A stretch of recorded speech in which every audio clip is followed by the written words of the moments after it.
Irgendwann nach 1001 Nacht, irgendwo im Meer aus Tränen im Tal, dunkeltiefes Wasser, das einem steht bis zum Hals, mich das Schwimmen gelehrt. Wieso sieht man Sterne nur, wenn die Sonne nicht scheint? Wie sonderbare Helden längst vergessener Zeit.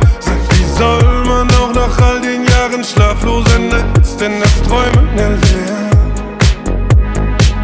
Bitte gib mir etwas Echtes, egal wie hässlich es auch erscheinen mag. Jeder Lauf